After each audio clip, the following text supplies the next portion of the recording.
میں جدا ہوا کہ میری آنکھوں سے آنسو بہ رہے تھے، ابھی گھر کے دروازے تک بھی نہ پہنچا تھا کہ مجھے بتایا گیا کہ اس شخص کا انتقال ہو گیا۔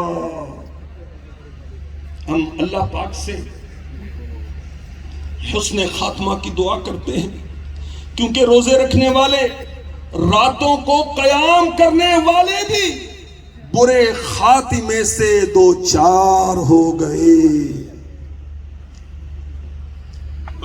اللہ کی پناہ، اور وہ سنیں، وہ عبرت حاصل کریں جو نماز تو پڑھتے ہیں مگر گناہوں کا سلسلہ بھی جاری، جو روزے تو رکھتے ہیں مگر اللہ تبارک و تعالیٰ کی نافرمانیاں بھی کرتے رہتے ہیں، حج بھی کیا ہوا ہے مگر گھر کے اندر دیور بھابھی کے پردے کا معاملہ نہیں ہوتا، گناہوں کا سلسلہ چلتا رہتا ہے، برے دوستوں سے بھی جان نہیں چھوٹتی، نت نئے نشوں میں بھی پڑے رہتے ہیں۔ اللہ کی پناہ، اللہ کی پناہ۔ اگر گناہوں کے ارتکاب کی وجہ سے، گناہوں کے سلسلے کی بنا پر اللہ تبارک و تعالی ناراض ہو گیا تو غور کیجئے ہمارا کیا بنے گا۔ عبرت ہی عبرت ہے۔ آئیے عبرت کے لیے ایک اور واقعہ پیش کرتا ہوں۔ حضرت سیدنا ابراہیم تیمی رحمۃ اللہ علیہ فرماتے ہیں، موت اور مرنے کے بعد ہڈیوں کے گلنے سڑنے کو یاد کرنے کے لیے قبرستان آیا کرتا تھا۔ قبرستان جانا چاہیے، موت کی یاد آتی، قبرستان جانا چاہیے، مرحومین کے لیے ایصال ثواب کا سلسلہ ہوتا ہے، قبرستان جانا چاہیے، قبروں کی زیارت دل کو نرم کرتی ہے، موت کی یاد دلاتی ہے، آخرت کی یاد دلاتی ہے۔ یہ بزرگ فرما رہے ہیں، میں موت اور مرنے کے بعد ہڈیوں کے گلنے سڑنے کو یاد کرنے کے لیے کثرت سے قبرستان جایا کرتا تھا۔ ایک رات میں قبرستان پہنچا، مجھ پر نیند نے غلبہ کیا، میں سو گیا، میں نے خواب میں دیکھا ایک قبر کھلی ہوئی ہے، کوئی کہہ رہا ہے زنجیر پکڑو، اس کے منہ میں داخل کر کے اس کی شرمگاہ سے نکالو۔ مردہ کہنے لگا، یا رب کیا میں قرآن نہیں پڑھا کرتا تھا؟ یا اللہ کیا میں تیرے حرمت والے گھر کا حج نہیں کرتا تھا؟ وہ ایک کے بعد دوسری نیکیاں گنوا رہا تھا۔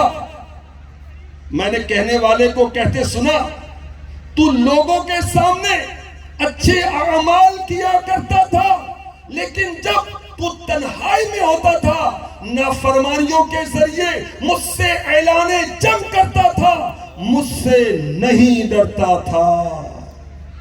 چھپ کے لوگوں سے کیے جس کے گناہ، چھپ کے لوگوں سے کیے جس کے گناہ، وہ خبردار ہے کیا ہونا ہے۔ قرآن پاک سنیے، أَلَمْ يَعْلَمْ بِأَنَّ اللَّهَ يَرَى، کیا یہ نہ جانا کہ اللہ دیکھ رہا ہے۔ اے چپکے چپکے موبائل کا مس یوز کرنے والے، سوشل میڈیا پر طرح طرح کی ویڈیوز دیکھنے والے، شرم و حیا کا جنازہ نکالنے والے، چپکے چپکے بدنگاہی کرنے والے، چپکے چپکے گندے کام کرنے والے، چپکے لوگوں سے کیے جس کے گناہ، اعلیٰ حضرت سمجھا رہے، جھنجھوڑ رہے، تو لوگوں سے چھپ گیا، لوگوں کی نظروں سے اوجھل ہو گیا، تو نے لحاف اوپر لیا، بلینکٹ اوپر لیا، موبائل میں گندے کام کرنا شروع ہو گیا۔ کیا تو اللہ سے چھپ سکتا ہے؟ جزا سزا کا مالک رب کائنات ہے۔ چھپ کے لوگوں سے کیے جس کے گناہ، وہ خبردار ہے کیا ہونا ہے۔ ان کو رحم آئے تو آئے، ورنہ وہ کڑی مار ہے کیا ہونا ہے۔ ایک اور واقعہ عبرت کے لیے سنیے۔ حضرت سیدنا عبداللہ بن مدینی رحمۃ اللہ علیہ فرماتے ہیں، ہمارا ایک دوست تھا، اس نے ہمیں بتایا، میں اپنی زمین کی طرف جا رہا تھا، راستے میں نماز مغرب کا وقت ہو گیا، میں قریب کے قبرستان میں آیا، نماز مغرب ادا کر کے ابھی وہیں بیٹھا تھا، میں نے قبرستان کی طرف سے ایک رونے کی آواز سنی، رونے کی آواز قبر سے آ رہی تھی، میں قریب ہوا، وہ مردہ کہہ رہا تھا، ہائے بے شک میں روزے رکھا کرتا تھا، نماز پڑھتا تھا۔ یہ سن کر مجھ پر کبھی طاری ہو گئی، میں نے لوگوں کو قریب بلایا کہ وہ بھی یہ باتیں سنیں. اس کے بعد میں اپنی زمین کی طرف چلا آیا. دوسرے دن واپس آ کر اسی جگہ نماز پڑھی, غروب آفتاب کے انتظار میں وہیں ٹھہرا رہا. پھر نماز مغرب ادا کر کے قبر کی جانب کان لگا کر سنا, مردہ رو رہا تھا, کہہ رہا تھا ہائے میں نماز پڑھتا تھا, میں روزے رکھتا تھا, اس کے بعد میں لوٹ آیا اور 2 مہینے بخار میں تپتا رہا. اسی طرح ایک اور بزرگ فرماتے ہیں میں چھوٹا تھا, پابندی سے والد صاحب کی قبر پر حاضری دیا کرتا تھا, قرآن پاک کی تلاوت کیا کرتا تھا. ایک مرتبہ رمضان میں نماز فجر کے فوراً بعد قبرستان گیا. رمضان کا آخری عشرہ بلکہ شب قدر تھی. اس وقت قبرستان میں میرے علاوہ کوئی نہیں تھا. میں اپنے والد صاحب کی قبر کے قریب بیٹھ کر قرآن کا کچھ حصہ تلاوت کر رہا تھا. اچانک رونے کی اور کرہنے کی آواز آنے لگی. رونے والا بار بار کہہ رہا تھا آہ ہائے ہائے. چونے سے تیار شدہ چمکدار سفید قبر سے نکلنے والی اس آواز نے مجھے گھبراہٹ میں مبتلا کر دیا. میں قرات چھوڑ کر وہ آواز سننے لگا. قبر کے اندر سے عذاب کی آواز آ رہی تھی جس سے بے قراری اور گھبراہٹ پیدا ہو رہی تھی. جب دن روشن ہوا آواز سنائی دینا بند ہو گئی. ایک شخص میرے قریب سے گزرا. میں نے پوچھا یہ کس کی قبر ہے؟ اس نے کہا میں بچپن سے اس کو جانتا ہوں, یہ مسجد میں آتا تھا, نمازوں میں وہ پڑھتا تھا, گفتگو سے بے جا گفتگو سے بچتا تھا. کہا کہ پھر اس کا معاملہ کیا ہے؟ تو بتایا گیا یہ اعمال ظاہری طور پر اس نے اپنائے تھے. کچھ لوگوں کے کہنے پر اس نے سود کا کام شروع کر دیا تھا, سود کا لین دین شروع کر دیا تھا. یہ ایک بزنس مین تھا, یہ تاجر تھا. جب بوڑھا ہوا اس کے پاس مال کم رہ گیا تو اس کے نفس نے اس کو دھوکہ دیا, شیطان نے اس کو ورغلایا, سود کی محبت کو آراستہ کیا تاکہ اس کے مال میں کمی نہ ہو. یہی وجہ ہے کہ رمضان میں بلکہ شب قدر میں بھی یہ دردناک عذاب میں مبتلا ہے. اللہ کر لے توبہ, کر لے توبہ, کر لے توبہ.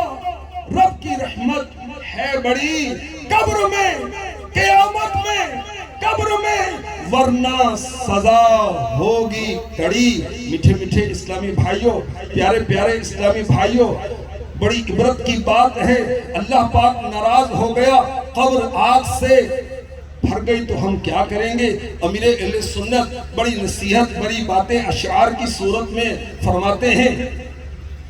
ہو گیا تجھ سے خدا ناراض اگر قبر سن لے آگ سے جائے گی بھر. عمر میں چھوٹی ہے گر کوئی نماز جلد ادا کر لے تو آ غفلت سے باز. اے جواری تو جوئے سے باز آ ورنہ پھنس جائے گا جس دن تو مرا. اے ملاوٹ کرنے والے مان جا, خوف کر بھائی عذاب نار کا. چھوڑ دو اے تاجروں کم تولنا, جھوٹ چھوڑو بیچنے میں بولنا. بھائیوں کا دل دکھانا چھوڑ دو اور تمسخر بھی اڑانا چھوڑ دو. سود و رشوت میں نحوست ہے بڑی, نیز دوزخ میں سزا ہوگی کڑی.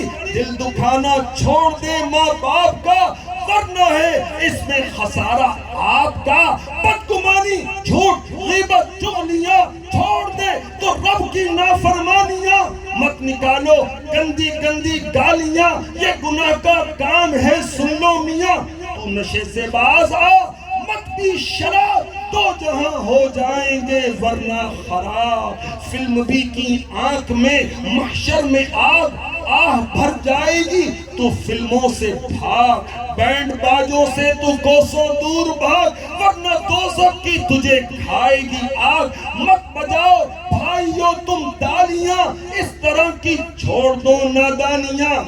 اے میری بہنوں صدا پردہ کرو, تم گلی کوچوں میں مت پھرتی رہو. اپنے دیور جیٹ سے پردہ کرو, ان سے ہرگز بے تکلف مت بنو ورنہ سن لو قبر میں جب جاؤ گی سانپ بچھو دیکھ کر چلاؤ گی. اے بہن اپنے میاں کو مت ستا, جب مرے گی پائے گی اس کی سزا، بھائی حق مت مارنا گھر بار کا، ورنہ ہوگا مستحق تو نار کا۔ یا الہی یا الہی نیک کر عطار کو، بخش دے تو بخش دے بدکار کو۔